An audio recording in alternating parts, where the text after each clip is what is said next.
Welcome to Gajas kitchen. இன்னைக்கு பொரியை வச்சு ஒரு சிம்பிளாக ஒரு பர்பி செய்ய போகிறேன். எல்லாரும் வந்து பொரி உருண்டை பார்த்துருப்பீங்க. நான் வந்து பொரியை வச்சு பர்பி செய்ய போகிறேன். வாங்க எப்படி செய்யலான்றதை பார்க்கலாம். அதுக்கு இந்த கப்பில் நான் வந்து 4 கப்பு பொரி எடுத்திருக்கேன்.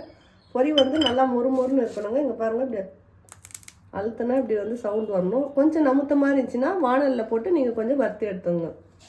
அதுக்கு அதே நம்ம பொரி அளந்த கப்புலேயே 1 கப் வெல்லம் எடுத்து 1/2 கப் தண்ணி ஊற்றி காய்ச்சி வடிகட்டி எடுத்து வச்சுருக்கேன். இதுக்கு கண்டிப்பாக வந்து நம்மளுக்கு வெல்லம் வந்து பாகுப்பதம் வேணும். வாங்க இப்போ வந்து பாகுப்பதம் எடுத்துக்கலாம். நம்ம வடிகட்டி வச்சுருக்கிற வெல்லத்தை ஒரு வானலில் ஊற்றிக்கலாம். இப்போ இது நல்லா கலக்கி விட்டுக்கலாம். பாகுப்பதம் வரட்டும். இதில் டேஸ்ட்டுக்கு கொஞ்சம் ஏலக்காய் சேர்த்திக்கலாம்.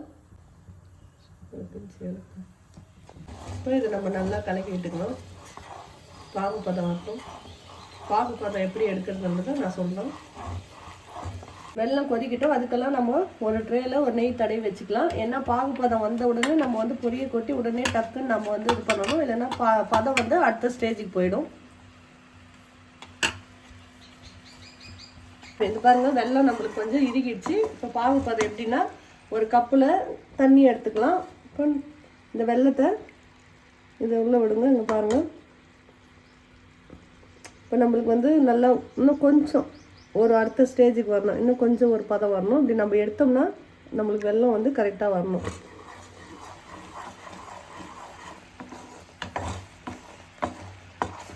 இன்னொரு முறை விட்டு பார்க்கலாம்.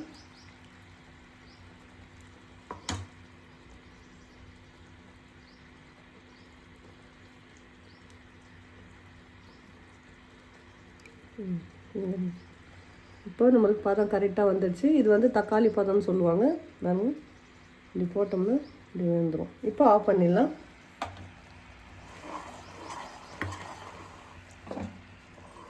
இப்போ ரெடி ஆகிடுச்சு. பொரி போட்டு மிக்ஸ் பண்ணிக்கலாம்.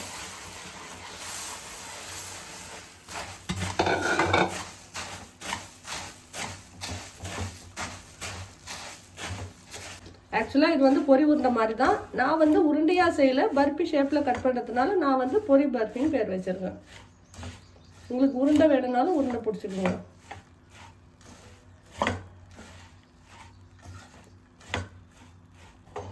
நல்லா கலந்து விட்டுட்டோம். இப்போ டக்குன்னு இது ஒரு ட்ரேக்கு மாற்றி கட் பண்ணிக்கலாம்.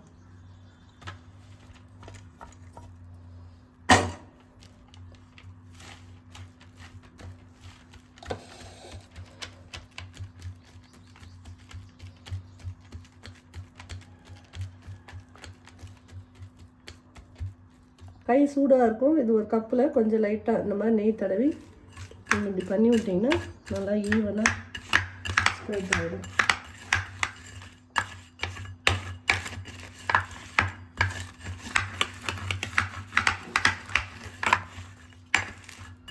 சூப்பராக ஈவனாக ரெடி ஆகிடுச்சு.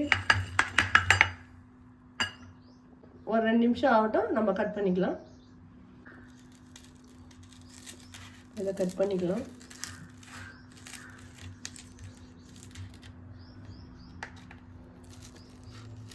இப்போ பர்பி ஷேப்பில் கட் பண்ணியாச்சு. எவ்வளோ அழகாக பீஸ் பீஸாக வருது.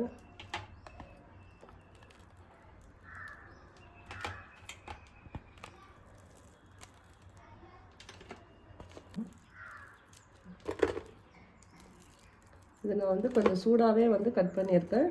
ஆறிடுச்சுன்னா சூப்பராக வந்துடும். பர்பி மாதிரியே பீஸ் பீஸாக அழகாக வந்துடும். பர்பி ரெடி ஆகிடுச்சு. நீங்களும் ட்ரை பண்ணி பாருங்கள். ரொம்ப சூப்பராக இருக்கும். இது வந்து 1 வீக் ஆனால் கூட நீங்கள் ஒரு ஏர்டைட் கண்டெய்னரில் போட்டு வச்சிங்கன்னா மொறுமொறுப்பே அடங்காது.